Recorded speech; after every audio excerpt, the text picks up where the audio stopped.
So I'm doing my pre-trip. I'm going to start off by checking my tires, making sure it's not worn, torn, or frayed, not leaking, and it is filled to the manufacturer's specifics. I also looked at the bolts that was on the tire to make sure that they're seated and beaded to the tire. Then now I'm looking at the def cap to make sure that that is properly mounted and secured. Looking at the catwalk, making sure that's free of debris, not broke, cracked, or damaged. Also looking at the diesel, the fuel tank to make sure that's not broke, cracked, damaged, or leaking. Cap is on tight. Looking at the service lines, making sure that they're not broke, cracked, or damaged, not worn, torn, or frayed. Looking at the tire guard, making sure that's not broke, cracked, or damaged.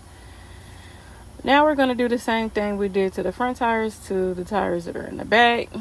And I'm going to go through each one to make sure, because these are double tires. So you got to check the front one and the back. Also looking at the mud flap to make sure it's not worn, torn, or frayed, not broke, cracked, or damaged. Looking at the airbags, making sure it's not worn, torn, or frayed, no leaks. I also looked at the back lights to make sure it's not broke, cracked, or damaged. Doing the same thing to these tires. I'm going to do this to all the tires that's on this tractor.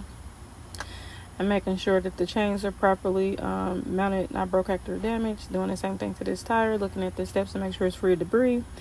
Now I'm about to open up the hood of the engine. Sorry for the delay, y'all. Now I'm going to lift that once I unlock the latches. And I'm going to start on the driver's side. Now this right here, I was told that this is DEF. I'm just playing. Let me stop playing with y'all. I got your attention. You listening?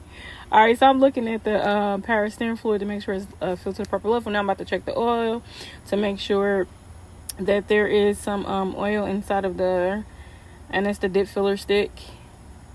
The cap to the oil is the yellow top right above it in the back.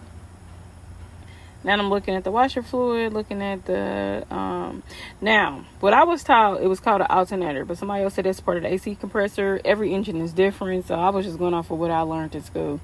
Now I'm closing the hood to make sure I latch it back, and we're going to look at the suspension, and nothing's leaning.